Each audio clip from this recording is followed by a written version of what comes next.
Business Insider did a very Can you interesting tell straight and article. write fuck Aiden on that, please? Yeah, can you write fuck Aiden? Wait a second. Please write fuck Aiden.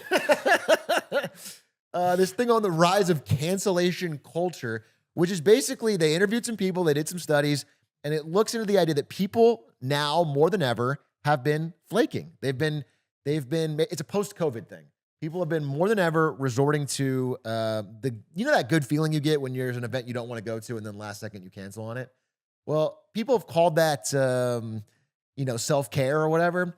This study goes into the idea that, hey, it's actually kind of negative long-term for your mental health, for our ability to form friendships, for our loneliness. Like there's a loneliness epidemic. It shows average time spent alone is like at an all-time. And we had the COVID peak, and then it dropped a little bit, and it's going right back up. Like people are, compared to the decade before COVID, astronomically lonelier. They're astronomically more alone, more time at home, more time ordering in, more time. And I wanted to get a sense from a serial canceller like Aiden, like what, this is actually a joke. I actually want to get your thoughts because you are somebody who I think is the exact opposite of this. You like make a point to do all this stuff and you do a lot of social events. I have a high sense of guilt about canceling, to be honest. Yeah. So I wanted to get your sense of whether you thought that was a benefit to you or why you do it. Because I think there's a lot of people who fall into this mindset that they talk about here, which is like, it can feel so scary or anxiety inducing or whatever to just leave your house sometimes. It's so comfortable. We have built really palaces to ourselves lately. And why it's worth it to leave. Like, I want you to sort of make the pitch because you're the one I think who does it the most. I think we hang out at our houses a lot. Get them out. Yeah. I go out, but like have you tried out video games? Yeah, video games are awesome, and I don't know, and I like by reading, I like watching stuff. So I want to hear from your POV why you're so against this. Why this is not your attitude at all. I mean, I think I have actually dealt with this, and this was a big thing coming out of COVID that I thought about personally because before COVID, I think I was a person that had abundant social energy.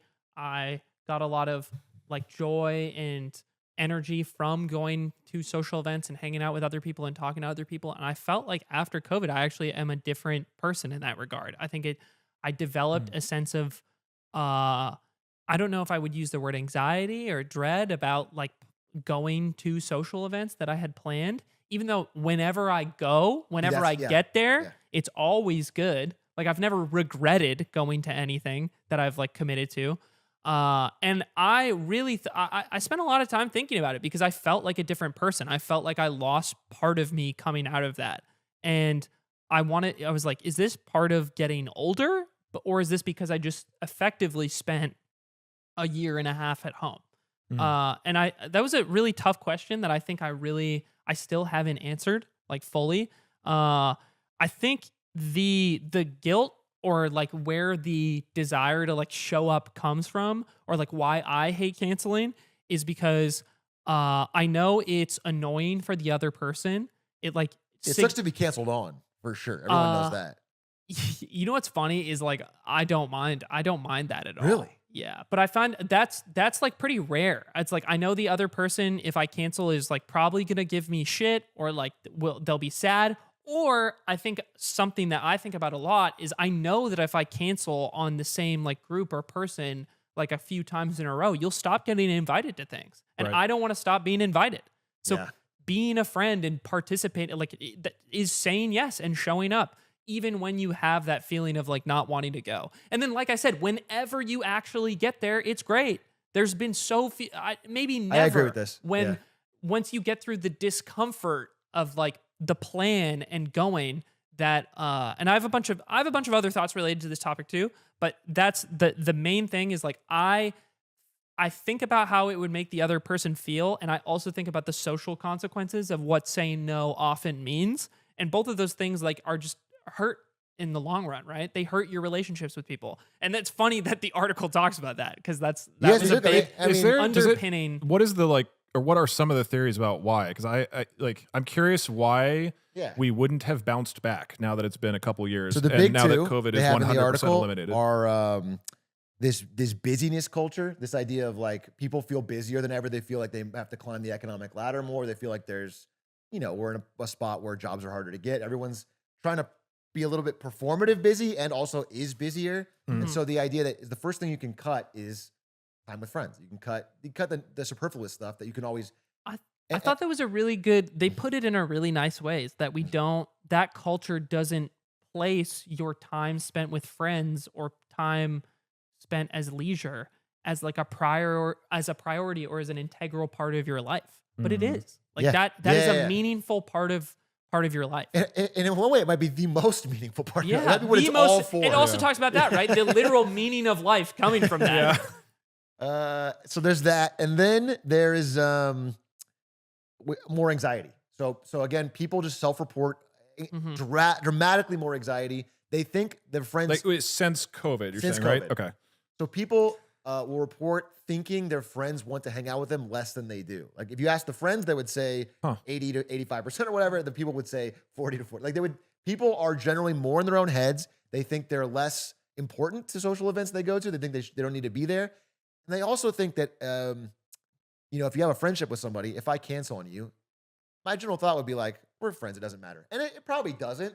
But what this article goes into is like, it sort of does. Like it does add up over time. All these lost encounters are like deposits in a friendship bank that aren't earning interest. You're not paying into that bank. And over time, your savings at retirement are a lot. Yeah, and that's like a real compounds anxiety as well. Like socializing is how you get most opportunities. It's how you expand. Anyway, yeah. Like all the best things in life, it's not necessarily the party itself. It's the person you meet there that leads to the thing, I'm really shocked by the level of inertia that a year and a half of lock-ins has caused. I'm so glad I wasn't a student at the time. I just feel like for kids, it feels like it was a dude. I think it's gonna be so. I think it already is so bad. Like it has such resounding negative social effects, as like outlined through something like this. But just anecdotally, like I think about like what a transformative and like important part of my life like those years were, like end of high school, beginning and like through college, and even just like learning. Like I think I wouldn't have learned very much if I wasn't in classrooms. Dude, and then totally also agree. Going out to like parties and meeting people and like making friends and doing stupid shit, like that is all, I don't know, like that's how I learned things about myself. It's how I like made mistakes that drastically changed my like value system and like how I behave. Like it's such an integral part of life. I think if you that is got just 2 like years of Zoom sacrificed. school in like junior, senior college or high school, you should get your money. It's not fair. You didn't get anything or even close to what I think you deserve or what you were earned. I don't know if you guys feel this too. Is like I thought a lot about like bringing this up because I feel a little like I'm going into old man mode complaining about X generation, but I think it's not actually the generation below me. I think it's a lot of the people like around my age as well, like a little older than me, younger, and then definitely the younger generation too, is like talking to people in like public spaces feels like pulling teeth. And like the level of like conversational ability of somebody like age 35 and below is so poor. And it's kind of why, genuinely, it's kind of why I think I've always liked talking to adults and older people, like adults when I was a kid.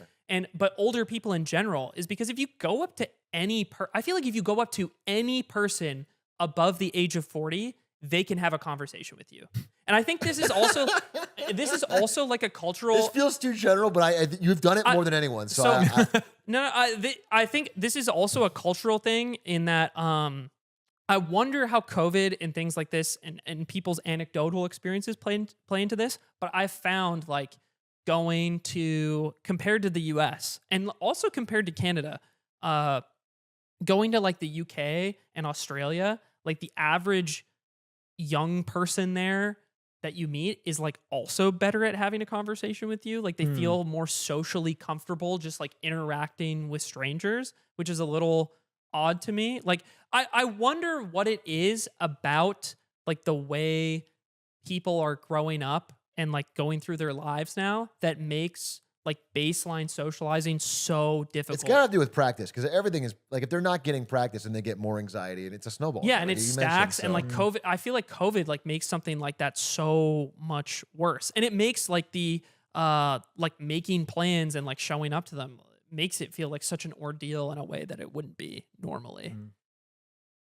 This thing talks about striking up conversations with strangers and how it says, you know, if you're thinking about, hey, I want to say something to that stranger, you get nervous and don't want to. They're gonna think I'm annoying. Yeah. But if someone does it to you, generally, you're like, oh, this is kind of cool. Or like, Yeah. it's like fun.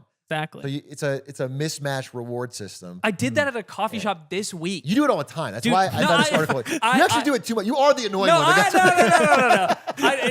There's not an Uber driver who's not tired of this People guy are in Los thinking, Angeles. I don't want to. I'm upset this person said something to me. Most people hate when Uber drivers talk. Uber drivers hate when you talk. The one more thing I was thinking about with this was I feel like a big thing that maybe changed more post-COVID too is like and something that maybe is really pervasive in like American like work culture is I feel like the fluidity of socializing matters a lot.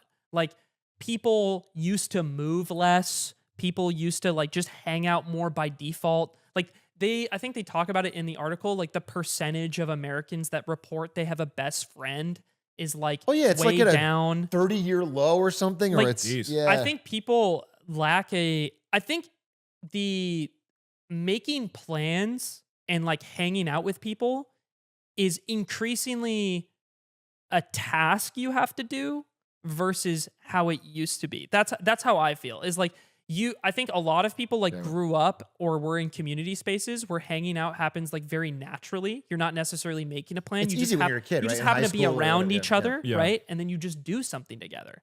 But now making plans turns it into like a task, which I think when like people are so busy with things like work, it's not like you don't enjoy making the plans, so to speak. And you don't enjoy the build up to how you get there and like figuring out the logistics and all of those things. You enjoy actually hanging out. So when like we as people have so many barriers between us to hanging out by default, and then you add the anxiety and the isolation on top of that. I just wonder how much of the inertia that is like the difficulty in people ramping back up into the previous lifestyle is the fact that tech has gotten really, really good at keeping people's attention. Video games have gotten good. Right, video games have gotten good. TikTok's gotten good. Yeah, and and again, I want to be clear. I don't think every tech is good. I think there's plenty of obvious downsides. And like if you think about COVID, it's like a year and a half where every single person making entertainment in the world got a chance. They got a shot at everybody. Like everybody is like, all right, I'm gonna take. I captured like 2 million people, dude. I fucking caught them like Pokemon, and they haven't left. And like backed him into a corner. And like, I'm probably so many of my viewers are like would be hanging out with their best friend right now, but they're like, oh well, Doug dropped a new video. They couldn't escape, and now they buy my mugs. They buy my mugs. Now they buy my mugs. And I can make anything. I made a new AI character. This AI character calls me. This calls me bald. I think that's a huge part of it. Is like it might have like it's like glue. Like we put like caltrops all over the ground, and they have to like crawl over them to get back out to a non-digital social life. It's so funny if you talk about COVID with anyone who's not a content creator, they're always universally negative. But then content creators have to do that thing where they're like, "Oh yes, this is bad." But like all their numbers, all their numbers like 10x, like just three merchants of death at the table. It's like. Talk to Ludwig about COVID. He made millions. I mean, it worked out so well for him. I just don't think the Sacklers should have to pay that much.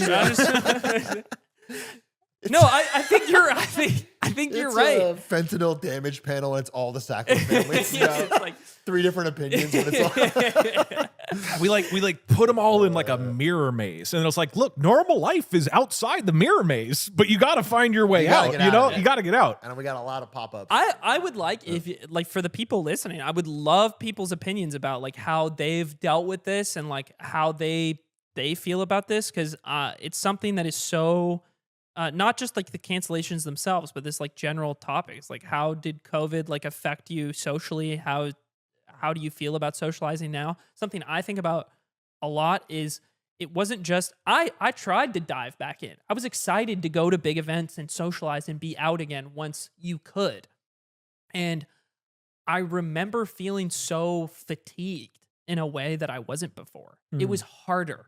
Not just And like I said, I enjoyed being there, but being there was harder than it was before, and that was a strange feeling to me. I don't know why.